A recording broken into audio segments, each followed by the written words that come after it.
Good evening, everyone, and welcome to the Brian Crombie Radio Hour. We're going to have an interesting chat about Trump and tariffs and China and international business and geopolitics and stuff like that with Jeff Mahon, who is the Director of International Business and Geopolitical Advisory at the Strategy Corp. And you've really got a great experience in geopolitics and international business. Jeff, if you were running a country today that had to negotiate with Donald Trump, what would you do?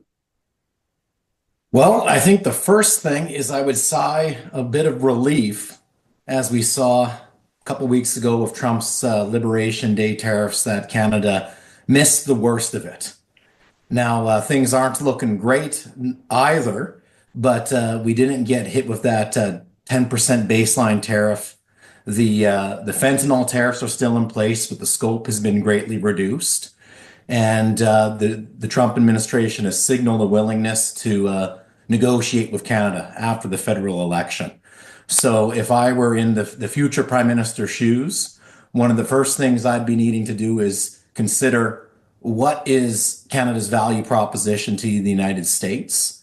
How can we work together where we have aligned interests, while at the same time thinking carefully and assertively about making adjustments in our internal situation to be able to help us engage with the rest of the world so we don't find ourselves in the future as constrained as we have been over the last several months since Trump first was elected into the White House.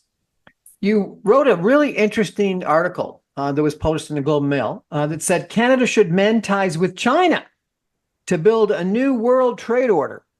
With China, China's the one that's been hit the hardest by Trump. Well, absolutely. And I think this is critical to understanding the trade world that we're living through right now, is when Canada's being hit by the United States and at China at the same time, these things are not a coincidence.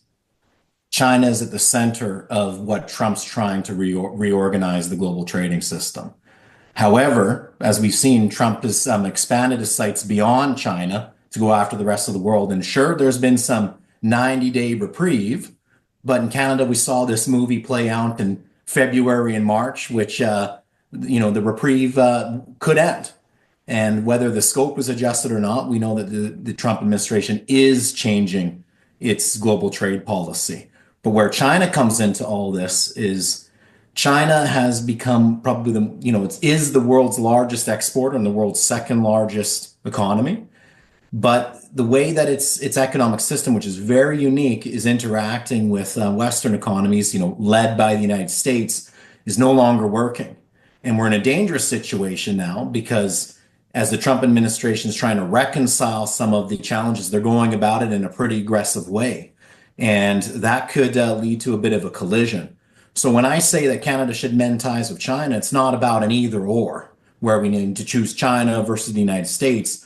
Rather, we should be seeking to try to solve the fundamental problem that exists between these two very different economic systems and provide a template for the United States. And I think actually this is where Canada can show its value proposition, being a middle power and an honest broker in this big global trade war.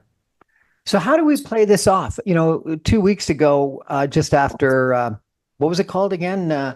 Liberation Day. Liberation Day. It seemed like the Sunday news shows in the United States were sort of an interesting barometer. That day, they talked about how Trump had created a situation where it was isolated and China was part of the rest of the world. And then a week later, when everyone else's retaliatory tariffs were rescinded, it was again isolating China. So is China in or is China out is, I guess, one of the questions. And you're one of the lone voices that have talked about we need to have this new trade relationship with China.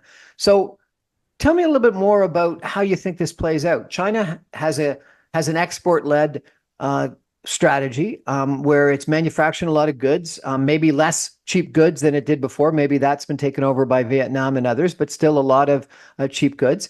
A lot of critical minerals. It runs a fairly attractive surplus with Canada, with the United States, even more so, obviously, with the United States. We've got a 100% tariff against EV cars coming in from China, which we duplicated what the United States had. How do we mend fences with China and join forces with China, doesn't that risk the ire of Donald Trump? Well, like I said, it's not about an either or. And the US is trying to reconcile the asymmetric market access that has led to that trade imbalance, which you've rightly pointed out. But it's doing that in a way that I think is quite aggressive and risks spiraling out of control. So, where a trade war gives way to something much worse. And if anyone believes that isolating, the world's second largest country by population is a good strategy for global peace and prosperity, I just can't agree with that. I But think we need to. he seems like, and the Republican Party, and certainly all the cabinet ministers that are bowing down to him, certainly think that is the right strategy so far. Well, it's the goal. I think is a correct one to try to reconcile those asymmetries, but to go after it in this aggressive way, just because everybody else wants to run off a cliff doesn't mean that it's the right strategy. Growing up in Saskatchewan, that was weren't too many cliffs around, but that was a pretty popular saying, anyways, right? And just because there's a lot in the United States that think we need to run head first in them, doesn't necessarily mean that's the right approach. The United States often does, as I like to say, 9 times out of 10, they do the right thing when it comes to trying to, protect the rules-based international order and lead for countries like Canada, liberal market democracy. But every now and again, it does get it wrong, and you don't need me to recount some of the different points around history where it fumbled the ball and made a few errors. And I think if we go too hard with China, we do risk that. So it's not about, when I say let's work together with China, it's not about kowtowing or running it, racing into their arms. It's about recognizing that there's a fundamental clash that involves jobs, investment, and market access, and that this is manifesting through a trade imbalance, and that we need to be able to find some ways so that we can still engage in a win-win, positive some way, but also to recognize that there are sensitivities. Some of those sensitivities have to do with security concerns, and some of those sensitivities have to do with the way different economic models interact, and that China's own model can interact with ours in a way that it undermines our development, that it puts jobs at risk and investment at risk. So we need to be able to put some guardrails around that so we can still engage, but where we can also maybe find some ways to restrict or manage some of the interaction in those most sensitive areas so that we don't get into the spiraling tit for tat retaliation. So, Jeff, a couple minutes ago, you said that things could spiral out of control and it could get far worse than a trade war. What's your concern? Well, let's zoom out a little bit. So I personally believe that what the United States and Trump is lashing out against right now is actually it's about solving collective action problems in the domains of security and economics. So it's no concern, it's no surprise to your listeners that the Trump administration has expressed frustration with Canada's quote unquote free riding in the defense area, and that's one aspect. But the United States hasn't just been solving collective action problems in the defense area. It's also been doing that in the economic area through its global open economic policy. And Trump talks about this, others talk about this, where the United States has had this open economic policy where developing countries around the world have been able to latch on to an affluent consumer market to pull their economic development along. And the United States has looked around and seen how the material conditions around the world have changed to such that the costs it's paying no longer are covering the benefits that it gets. And where economics and security bump up together is when we get to the defense industrial base. And that's how we can understand, say, Trump's steel and aluminum tariffs, those sector-specific high 25% tariffs. It's different than his 10% broad-based global tariffs. These sector-specific high ones focus on areas of national security concern. Now, many Canadians might say, hey, Canadian steel and aluminum is part of that base. We're not a concern, but the way the U.S. sees it is they want to be able to maximize their employment, but also ensure that they have the productive capability to feed that. And it's the same thing, bits and pieces, when we come down to autos. And so when China looks at the U.S., preparing and making these moves, and we've seen it in the past. In the outbreak of World War One had economic dimensions to it. When you've got the two big powers, decoupling or playing strategic moves with its economic capacity, and if hard interests get threatened, that could lead to something worse. And of course, what I mean there is, violence, armed conflict is, I think we're a long ways from that, but things could spiral out of control when you've got the two biggest powers ran by, strong men leaders. Neither of them's going to want to blink. Makes me think of that James Dean movie from the 1950s, Rebel Without a Cause, where those two, teenagers are racing together, in that game of chicken. What's going to happen if no one blinks? Well, it appears that we've got this game of chicken. So do you think that we're closer to China invading Taiwan today than we were before Liberation Day? Ooh, that's a bit of a leap.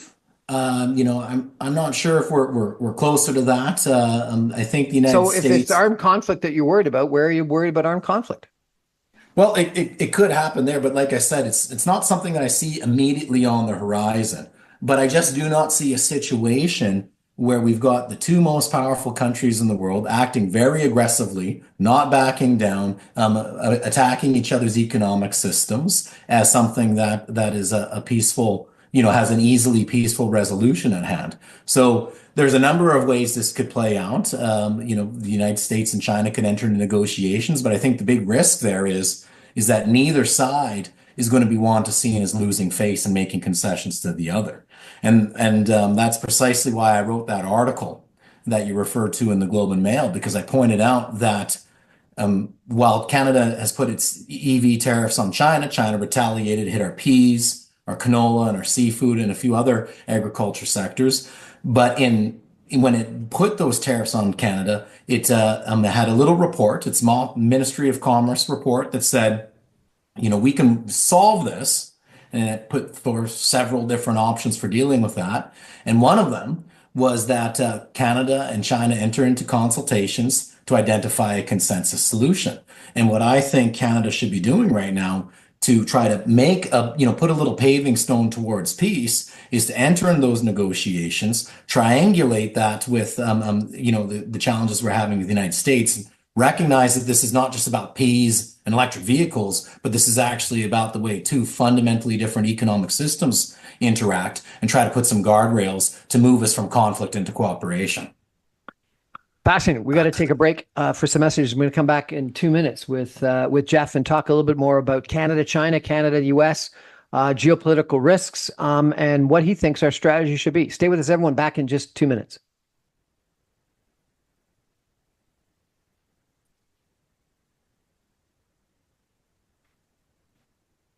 Welcome back, everyone, to the Brian Crombie Radio Hour. We've got Jeff Mahon as my guest today. He is a director of the International Business and Geopolitical Advisory at the Strategy Corporation. He previously was the executive. He is currently the executive in residence with the Canada West Foundation, but he was previously with Global Affairs Canada. And I understand you were responsible for China at Global Affairs Canada. So you probably know China reasonably well. And in your article, you talk about how we've got challenges with China. Just a couple minutes ago, you talked about these different economic systems, our sort of free market system and their, I don't know what you call it, the Beijing Consensus or, industrial strategy system. But you also talk about values and human rights values in your article. And you talked about how, a couple weeks ago, there were 4 Canadians that were assassinated. Apologize, weren't assassinated. Were put to death for by way of capital punishment for what was said were drug crimes. Clearly, we had an issue in regards to charging a Chinese chief financial officer. They retaliated by imprisoning the 2 Michaels for, what was it, 3 years or something like that.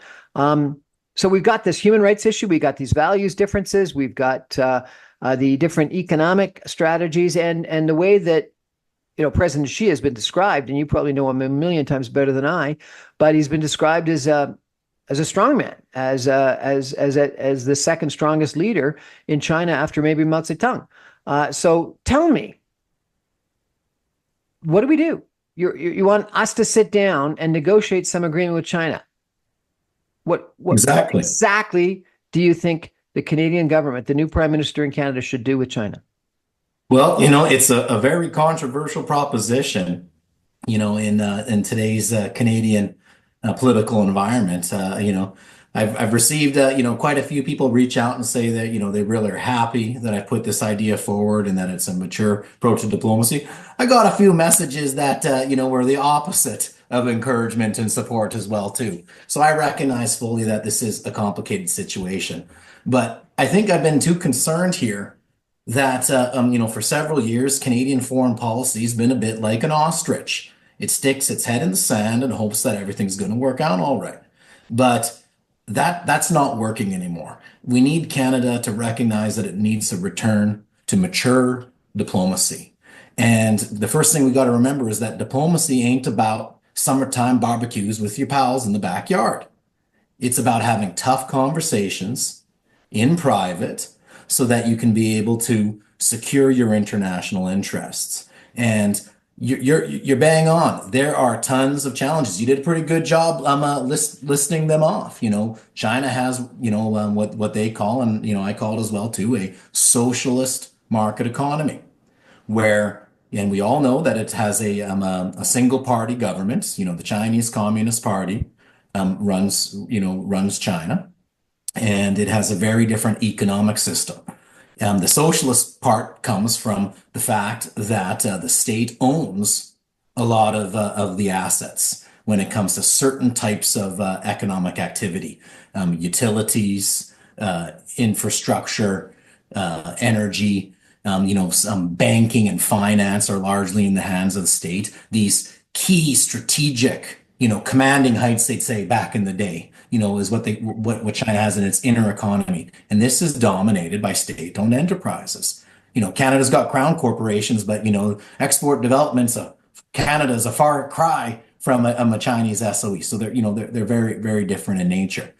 But then on the other hand, in China, you've got the consumer goods sector, where it is largely ran by market institutions. It's not as strategic. Like, the strategic value is largely the employment that this sector fills. But for the most part, it's, Wild West capitalism. So you've got these two very different systems interacting, but nothing's clean. So you got this mushy middle where there's, private sector companies that benefit from special state support. And that's in areas like steel and aluminum, which is also one of the areas that Canada's decided to put some guardrails around. Electric vehicle sector in China, it's mostly private companies, but they've benefited from, a whole raft of state subsidies and other market access barriers. When we get into the tech companies, it's the same thing. So the state and the private sector interact in a way that's very, very different than we've got here in Canada. And that creates a whole host of challenges. Human rights, like you said, I won't recount everything because you did a good job there, but we're clearly not going to see eye to eye. But at the same time, we also know, and I'm from Western Canada, I'm talking to people from Atlantic Canada, there's a lot of economic complementarities. Our agricultural products, our energy sector, the seafood. There's also other areas. Canadian pension funds have been active in China in the past. Canadian consumer products. Some of the big famous brands here in Canada are doing quite well in China. So there are areas where there are, mutual beneficial interests. And we need to recognize that diplomacy is not about saying, okay, we're only going to work with those that we have perfect alignment. Because if we did, we'd back to that ostrich situation, because there's no country in the world which Canada has perfect alignment of interests. When it comes to someone like the United States, most of the time we're in the same quadrant, but seldom are we going to be one for one in complete lockstep. China, we're probably bumping into each other a bit more, but that doesn't mean we can't engage. And indeed, I think the responsible thing for Canada to do is to figure out where we can engage, figure out where we're going to have a difficult time engaging, and make sure that because we have those, we don't get into too many complications so that we get in the situation where we have now, where regular innocent Canadians are suffering because of the economic tariffs that were put on China, and then how it retaliated back to Canada. So we need to be able to find a way to manage conflict that's this steel and aluminum, this EVs, this is just the tip of the iceberg. More of this kind of conflict is going to be coming down in the future. So we need to be able to figure out how to manage that more peacefully. So some of the issues that we've talked about in Canada are Huawei and 5G, and we restricted China's Huawei's ability to put forward a 5G network in Canada. They've tried to buy some mines in the Arctic, and we complained that they were too close to military establishments, and we didn't allow those to go ahead. What should be our attitude toward Chinese investment? You said foreign investment was one of the issues we needed to address. What should be our attitude toward Chinese investment in Canada? Yeah, it's foreign investment and trade. So we know that when it comes to Chinese investment, there are some sensitivities, and we've got tools to deal with that. The Investment Canada Act is a pretty powerful tool. It looks at the net economic benefit that a foreign investor brings and decides on that basis, when certain thresholds are met, if that investment could go through. But there's also a national security review. Canada has probably the world's most transparent national security review, but it's still a bit of a black box. But they send some signals. Here's the kinds of things that the reviewers, the government departments and agencies that review deals will take into consideration. And you've outlined that there was a few deals that did get blocked. On when it comes to Huawei, that was less so much of an investment situation and more of like what role can it play when it participates in Canada's telecom sector. And I'll point out that China's telecom sector is also something that's very protected when I get to those strategic sectors where there's sensitivities. So I think the path forward in all this is to recognize how China's economic system's modeled and to see where there's some mappings almost of one-to-one on the Canadian side where we have the same concerns. So when you mentioned at first those national security areas, there's nothing that's going to move those in the near term into like a safe zone. But we could probably be a little bit more transparent in identifying here's some areas that are off limits. And I will give some kudos to the Investment Canada Act because they've done that at a pretty high level. It'd be great if they could do a little bit more granular. But we need to look at three different ways that China's economic sectors interact with Canada. One is that the security area where we effectively are going to have to prohibit engagement. Up at the top, we've got this open, win-win, positive sum type trade relationship. So when Canada's selling various agricultural exports, when Canada's importing a number of consumer goods from China, those are examples of the types of areas that come in there. And indeed, Chinese companies do invest in Canada in those safe consumer good sectors and without a lot of scrutiny. But then there's this, then there's this middle zone again, where things aren't quite black and white, and there's a bit more gray. And this sector or this space is where things are the tensions start to come because of the way that those different economic systems, the asymmetric market access, the unlevel playing fields, the state subsidies and the like, or where China's just so successful that if it were be able to come into Canada, that it would dominate and potentially knock some of our employment out of the way. That's why the EV tariffs and the steel aluminum tariffs are there to protect Canadian jobs, Canadian investment, and Canadian markets, particularly when it comes to the United States, from being devastated by an onslaught of cheap Chinese goods. I think where we take an approach like that, where we look at the different types of sectors and start mapping them in those buckets, is something that can work. And one of the reasons I think that's the case is because that's how China does it themselves. For their foreign direct investment catalog, their way of managing who and what gets to invest in China, they've got a prohibitive sector where no foreigners are allowed to invest. They've got an encouraged sector where they actively promote foreigners to come in, but then they've got a restricted sector. And that will now start to put certain types of conditions on, may force joint ventures and other types of things so that it can channel and manage the investment from foreigners in areas that might create sensitivities from Chinese perspectives on economic development. So should we sit down and negotiate lower tariff barriers with China? I think we need to sit down first and have a candid and respectful exchange of views on where there are opportunities and where there are challenges, and then go from there to start mapping out based on that three bucket alignment. And in some areas, that might include lower tariff barriers. Personally, I think Canada already is quite low on the tariff barriers. I'd like to see more movement from China to open up more market access for our agriculture products. But it's less about trying to deepen integration and more about trying to manage conflict so that we don't get a tit for tat retaliation. Because like when Canada hit Chinese EVs, we did that for economic development purposes. China manages foreign investment for economic development purposes, but it retaliated by hitting that positive sun agricultural area. We need to be able to find a way so that we can jointly identify areas where we know we're not going to be able to have that full easy agreement and make sure we don't hit each other in the positive space. You know, it's a big ask. I'm a little bit of a It's a dreamer huge here. ask. Yeah, absolutely. But we've got to try something. And I think that I think that the Chinese side has signaled it wants Canada to come to the table, and I think that it would be open to some novel ideas on how to deal with this, particularly as they're seeing an increasingly dangerous international environment. I chatted with Stephen Nagy, who is a professor of political science at a university in Tokyo, and Yeah. he had, I think, a different view. He thought that Canada's image, reputation, and influence in Asia Pacific had declined dramatically, and that we were almost irrelevant in Asia Pacific today versus where we may have been 20, 30 years ago. He thought that for domestic political reasons, too often when people senior political people from Canada go to China and elsewhere in Asia, they speak about human rights and other values issues that are almost embarrassing and put us in a very bad light in China because they've got a different system and they just don't accept our philosophies and attitudes in that regard, and so therefore they just shut down listening when we raise those issues.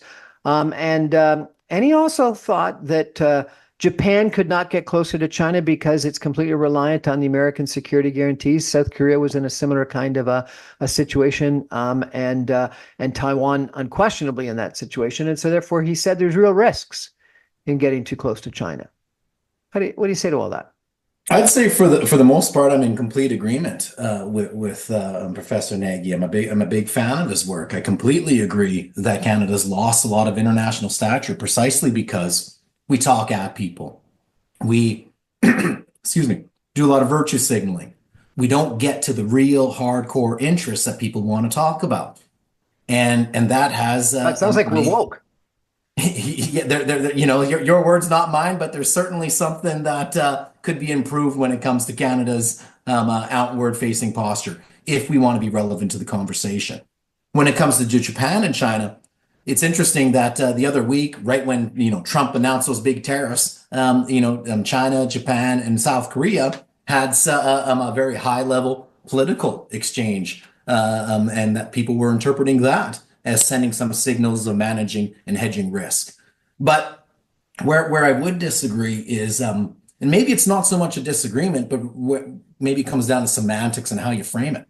Like I said, it's not about getting deeper and closer and more integrated with China. It's about recognizing that we're having conflicts that are not being solved by the very institutions that we designed to try to solve conflicts, because the way the system has evolved since China joined the WTO has not been able to keep up to be able to manage those conflicts. So somebody's got to step up and propose some new rules. And Canada is in a very unique situation to do this, precisely because we are the United States' closest friend and ally. Sure, they've been, hanging us over the city high rise, dangling us by our ankles, trying to extract concessions, but we're destined to be close economic and security partners of the United States. Nothing's going to change that, and China gets it.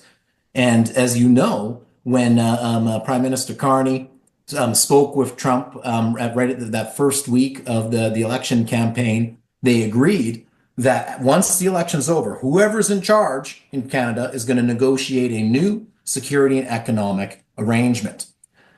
And we know China has invited Canada to do some negotiations, and we know that China and the US are having a big fight. So there's actually an opportunity here to try and triangulate those negotiations, because it's easier for Canada to be able to go in and have that conversation than it might be for the United States because these two big gorillas banging their chest. We might be able to put out a new, modest, but novel approach to trying to manage some trade conflicts. And if that works, it can provide a template for others, including the United States. That's a pretty optimistic viewpoint. I hope you're right. But with these two big egos and two strong men effectively in charge of their respective countries, they're going to need some honest broker. They're going to need someone that can lower the temperatures between the two of them. We're going to take a break for some messages and be back in 2 minutes with Jeff Mahon. We're talking about China. We're talking about Canada. We're talking about US. We're talking about trade, tariffs, geopolitical risks, etc. Stay with us, everyone. Back in 2 minutes.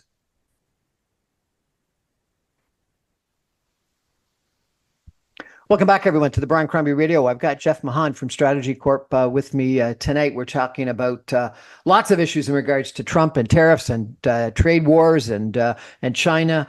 He's an expert on what's going on in China and on geopolitical issues. Jeff, I got to ask you, a couple minutes ago, you said that you effectively had some sympathy with and understood what the United States was trying to do in regards to, I guess, manufacturing, reducing trade deficits, etc.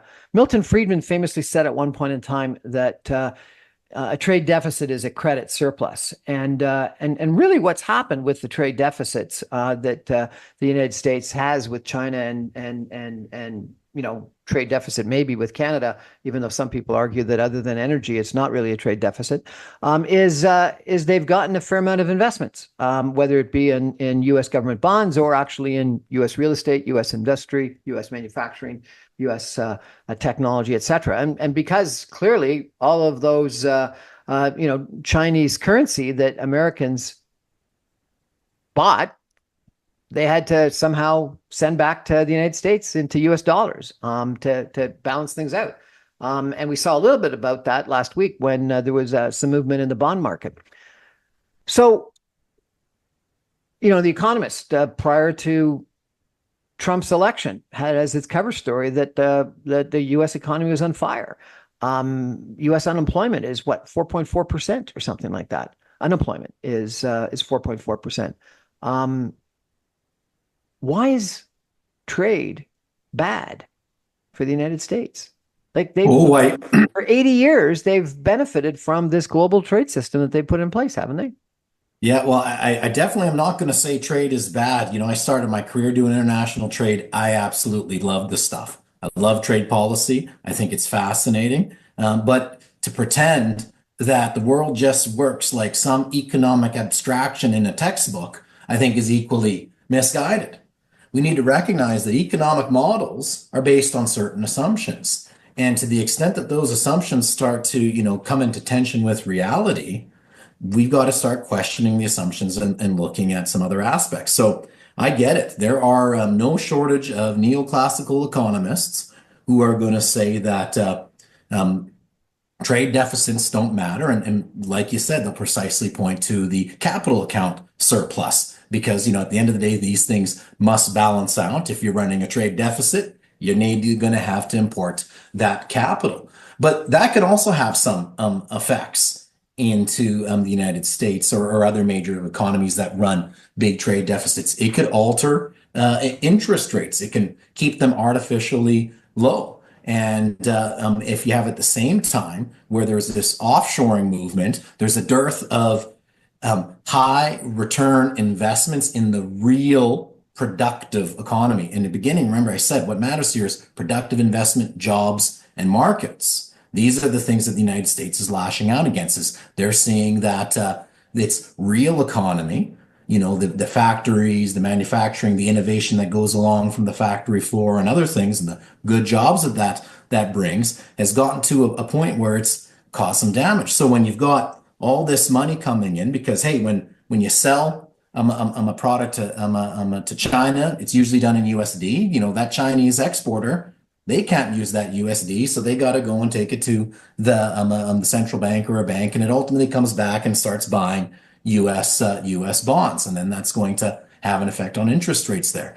And there was people Trump wants making the interest rates to be lower. He should love it. that's yeah. Well, that's one aspect, but he may want to see interest rates be lower so it can fund investment into the United States rather than just pushing up asset prices, whether it's in the stock market But only that's the choice or in of real estate. American investors, what they want to use that low interest rate for. Frankly, it's the choice of Canadian investors that we chose to do asset inflation in real estate rather than build manufacturing. That's our choice.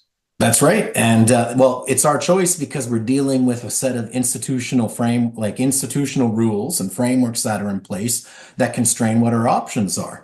And I think what the United States is trying to do, and I'm not necessarily saying I fully agree with it. I understand what they're trying to do. It might not be the best approach, only time will tell. But what they're trying to do is they're saying, hey, look, these rules that everyone's treating as if they're God-given and that they're laws like Newtonian mechanics that they're here for stay, so we just must deal with them. They're saying, no, actually, these are man-made rules and they can be adjusted and they can alter the incentives of investors and businesses. And that's precisely what they're doing when it comes to those sector-specific high tariffs, in some of these particular areas. They're trying to alter the calculus to change and restructure the economy. And if you look at Trump's, I think it was called the 2025 Trade Policy Agenda, it was released a few weeks ago. There's actually a line in there where he says, we don't want the United States to be an economy that just moves money around. So he's taken a shot at financialization and saying that he wants to see more activity in the real economy. Okay, Yeah, go ahead. so Jeff, you said a couple minutes ago you started out in trade and you love trade. You were a principal with STR Trade and Investment Consultancy, and then you spent 3 years. I think this is kind of interesting. You spent 3 years as a chief negotiator of the Canada Free Trade Agreement with none of it. That's right. Sounds fascinating. I didn't realize that none of it had a role in the negotiation of the free trade agreement. That's fantastic. So in those roles and in Innovation Science and Economic Canada with Global Affairs and your current role, you obviously play a role and have an influence and an interest in global trade. If you were advising whoever the next prime minister of Canada is, and it might be interesting because it might be slightly different if it was Mark Carney versus Pierre Poilievre, but how would you recommend they deal with Donald Trump and retaliatory or reciprocal tariffs right now? And just to ask you the question, I've interviewed a whole bunch of people that say when you're dealing with a bully, you got to go tit for tat, you got to go retaliation. And I interviewed Michael Lee Crawley from the Macdonald-Laurier Institute that said, no, that's a stupid strategy. You can't do that when you're talking about an economy that is 10 times your size. What you should do is pick your fights and effectively try to ingratiate yourself and negotiate better access. So what would you be telling Carney or Poilievre that they should be doing when all of a sudden they get elected, one of them, prime minister, and they got to go renegotiate whatever it's called, NAFTA, Kuzma, I don't even know what it's called today. And it might be called USMCA. Yeah. So I'm really proud because at the end of January, before the February 1st tariff scare came in, myself and Philippe Couillard, former Premier of Quebec, we wrote an op-ed in the Globe and Mail. And we said, this time is different with the Trump administration. And we rattled off a couple of different things. But one of our big conclusions is we've got to pay attention to the concern that they have actually raised, not necessarily conspiracy theories and the noise that Trump makes when he's firing off in all direction, but looking at the actual official documents, the executive orders and things like that. And we said that tariffs are not the tool right now. That there's going to be many different trade wars or trade fights or battles that we're going to be having with the U.S. administration over the next 4 years. And we got to keep the powder dry. And I think that actually has aged very well. Indeed, as we saw that a lot of countries decided, other than China, a lot of countries decided they weren't going to go and slap retaliatory tariffs on Trump, that they've held off. And I think because they saw it didn't do much benefit for Canada, we did retaliate, but I can tell you the tiny tariffs, the $30 billion counter tariffs that we put on them was not what changed their mind. It was U.S. businesses coming and saying to the Trump administration that they were going to get hammered with COVID-style supply chain shocks, and it was going to undermine his economic agenda if he went this aggressively. So I think, I think that we may need to do some things in the future, but for this current fight, no, that is not the place because we got to look at what the U.S. is trying to do. So And one way tit for tat, retaliation is off the table. I think that at the moment, during the current fight, we shouldn't. Hey, it's what we are doing. We've got those tariffs in place, but I suspect that in several weeks or months, we're going to see Canada walk those back and not get a lot of return for them. And I do think that that's going to be the case. And it was actually quite interesting. Right before Trump, gave that 90-day reprieve, a friend of mine sent me an image because he was watching Fox News to try to get the American perspective on what was going on.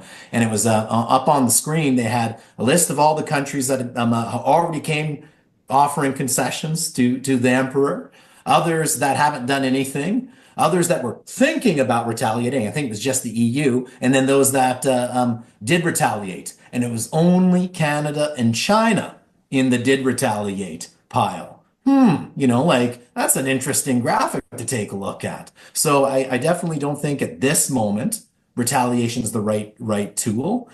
But you also said like, well, how would I be advising him? So to figure out when retaliation is going to be the right tools, you got to be looking at what is the U.S. trying to deal with, and I would say you do that by reading the official documents. Trump is a man that sings from many different voices. He's got a siren song that can lead you astray. He was a real estate developer that loves making deals. He is a celebrity, that loves the spotlight. He's also a politician that likes to make promises and drum up support amongst his base. But then he's also the president of the United States, and that office was created by the U.S. Constitution. And while a bunch of people think the U.S. is a kangaroo court now, it isn't. It still is has a separation of powers and the rule of law. And even though Trump may be taking away certain authorities, he's still using legislative means. He's just stretching the limit of how those work. So when you start to read through the executive orders and you start to see clues on what it is they're trying to deal with, I would say the first thing Canada should do is, again, it goes back to that notion of value proposition I said at the very beginning. Look at the problem the United States is trying to solve and then figure out how you can help solve them. That might be mean pitching some different ideas, but you need to be going in the same direction. To the extent we start bumping into them, we're going to get rolled over. So I think for right now, the focus should be trying to be on a more collaborative approach. And that's why, it's tough for some people to wrap their heads around. It's precisely why I think China's an opportunity, because other than going against or kicking sand or upsetting the United States, it's actually trying to go at a bigger problem the U.S. has and being a little bit of a policy laboratory for helping them figure out some ways to deal with it. So Doug Ford, when he put export tariffs on energy, was completely wrong. And Danielle Smith, when she says absolutely no way export tariffs on oil and gas, she's right. I think that, things are never black and white, but I certainly, there were some benefits to Ford's approach, but at the same time, he walked back and all he got was a meeting, and his own staff came out and said they got a master class on U.S. trade policy, and we've seen quite a different tone from the premier and his team since then. Sure, there was that retaliation narrowed down on the automotive sector, and I can understand why he wants to do that. But I think Premier Smith's approach, she's trying to protect her economic interests, but I also think that she and the other Western premiers, my home province of Saskatchewan, Premier Scott Moe, has talked about the need for diplomacy. And I think that is an approach that's going to get us further with the United States. It doesn't necessarily mean, just like with China, it doesn't mean you're kowtowing or cowering down.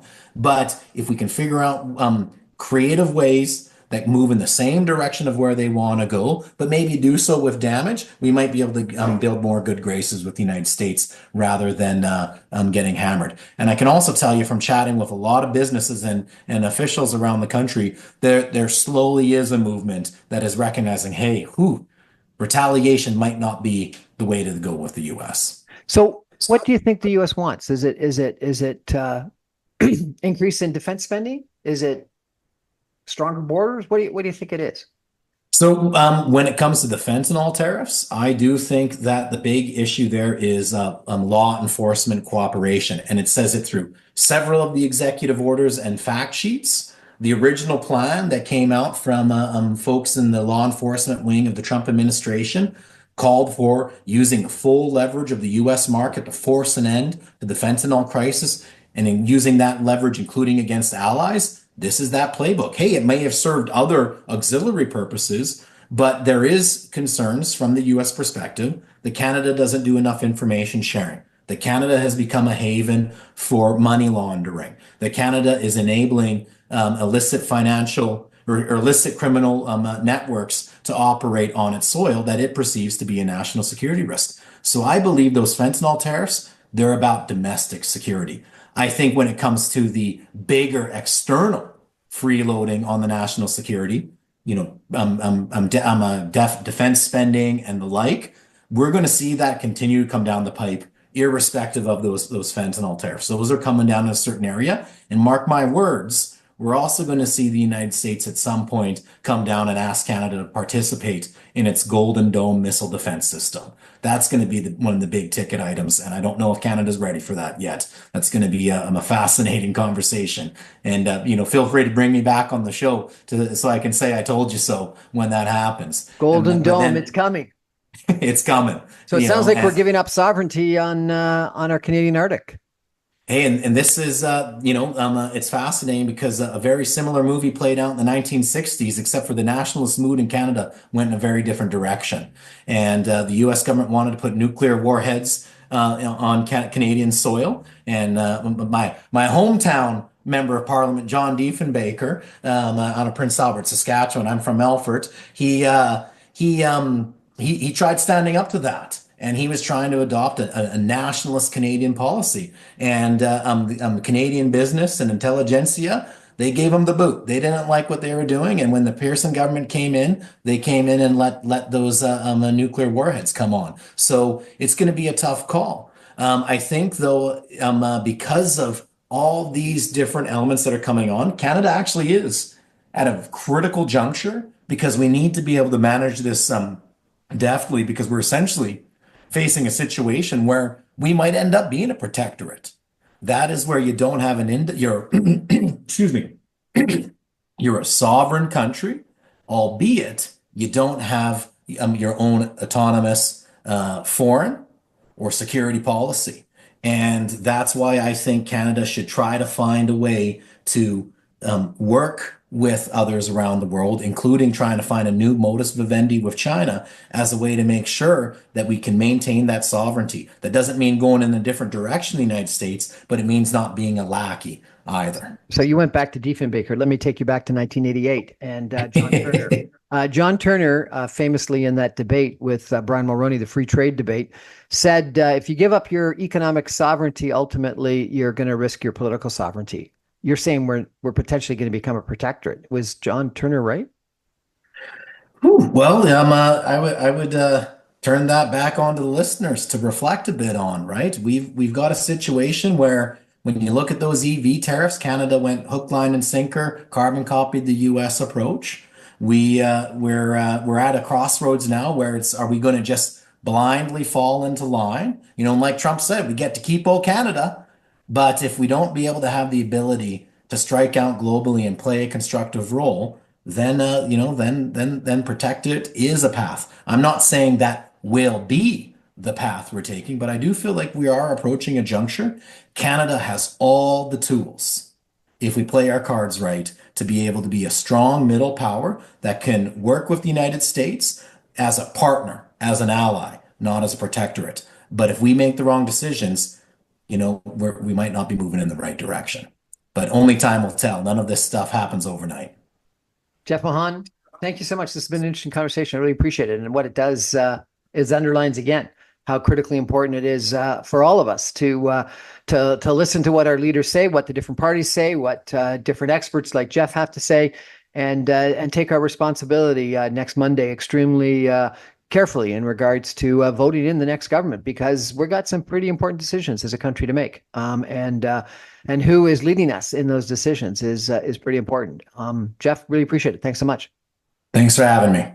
That's my show, our show for tonight. I remind you, I'm on every Monday through Friday at 6 o'clock on 960 AM. You can stream me online, even from everywhere across Canada, but also from Saskatchewan at www.saga960am.ca. All my podcasts and videos go up on my website, briancrombie.com, on social media, on YouTube, and on podcast servers as soon as the radio show gets broadcast to air. Thanks for joining us, Jeff. I really appreciate it. Good night, everybody.